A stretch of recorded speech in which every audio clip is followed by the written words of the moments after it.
Hello बच्चों। I hope आप सभी लोग अच्छे होंगे और अपने बोर्ड सेंसिटिविटी की प्रिपरेशन अच्छी तरीके से कर रहे होंगे।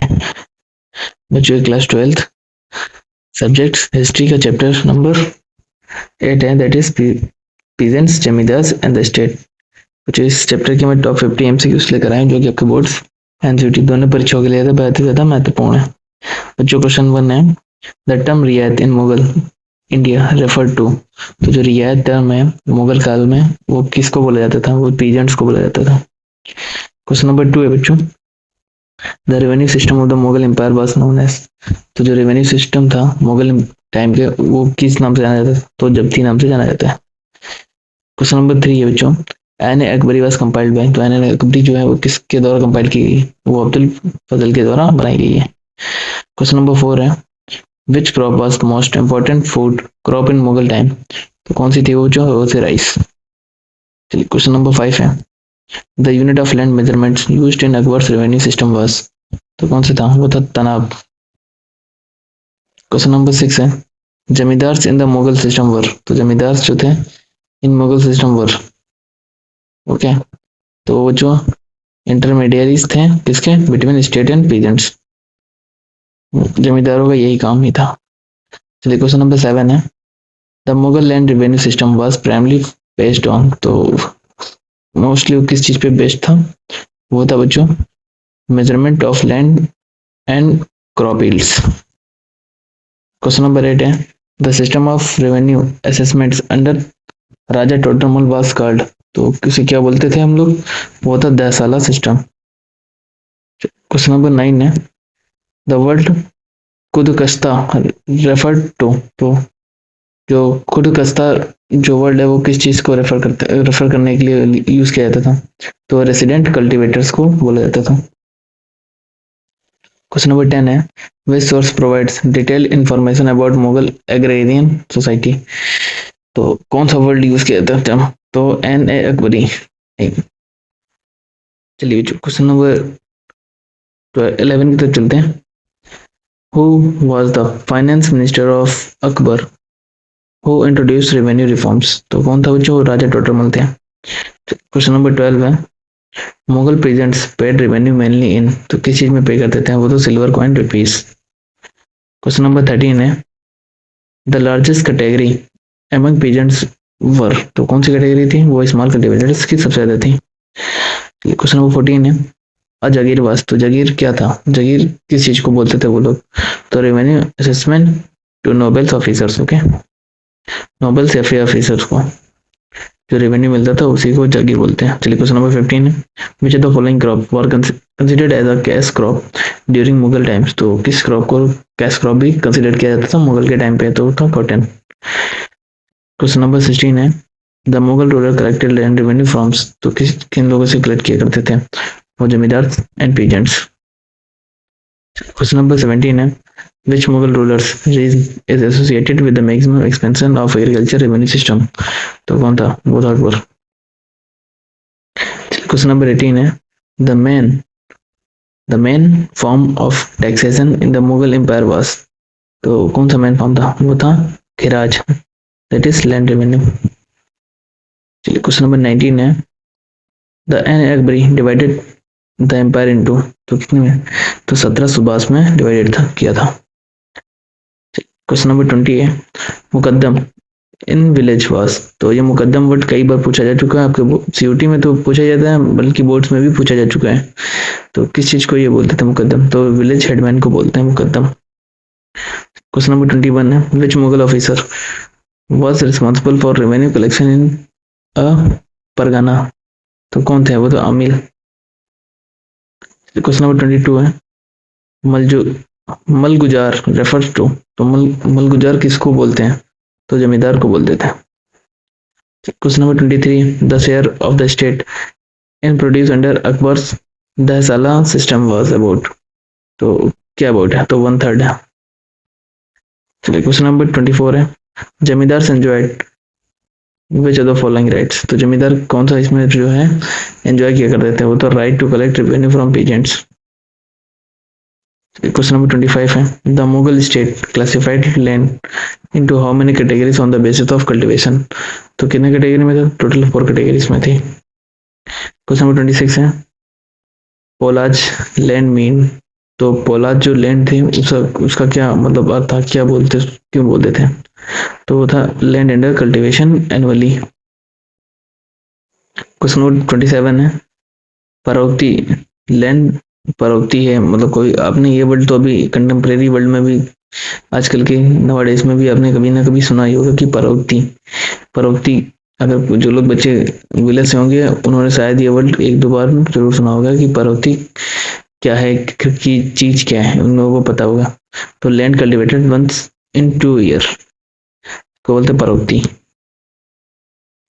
चलिए क्वेश्चन नंबर 28 है, which land was classified as बंजर। तो कौन से लैंड को बंजर बोलते हैं हम लोग? हाँ, तो वो था बैरन एंड अनकल्टिवेबल लैंड, उसको बंजर बोल देते हैं।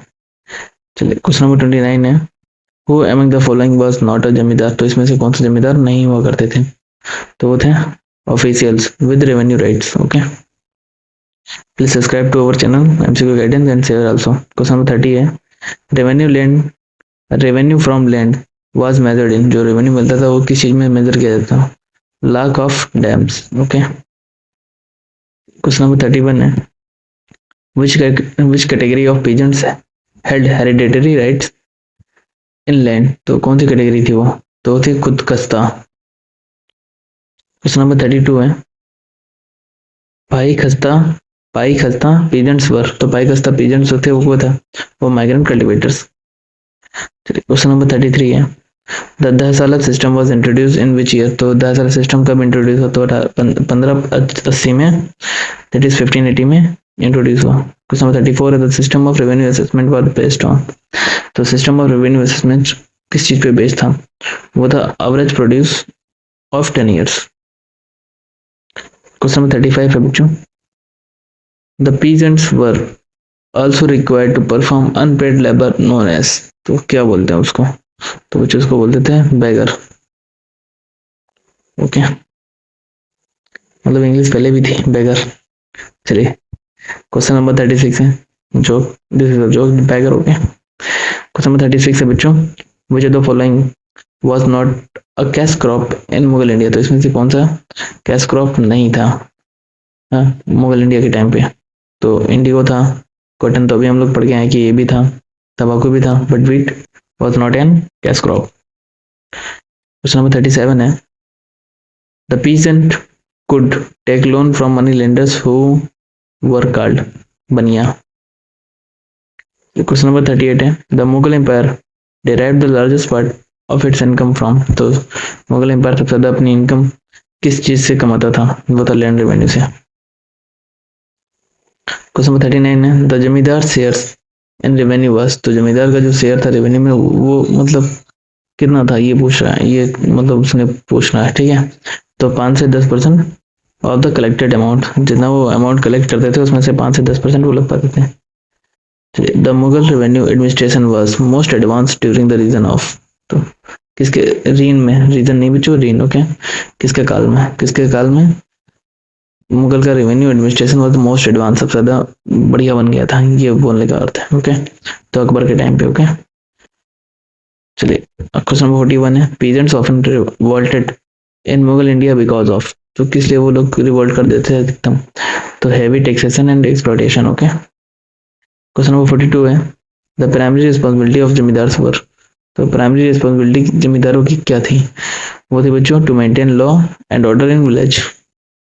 चलिए क्वेश्चन नंबर 43 है, the batai system of revenue assessment was based on. तो बटाई सिस्टम क्या हुआ करता था? तो क्रॉप शेयरिंग एक प्रकार से बोल सकते हो। क्वेश्चन नंबर 44 है, अंडर द जब्ती सिस्टम रेवेन्यू वाज अनपेड इन। तो जब्ती सिस्टम में क्या था? Cash only.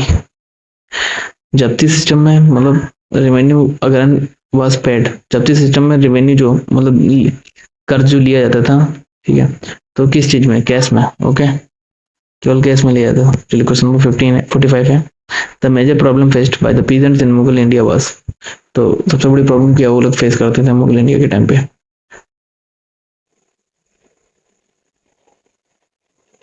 और गलत हो गया। चलो the major problem faced by the peasants in Mughal India was, तो किसमें पे करते थे वो लोग बच्चों?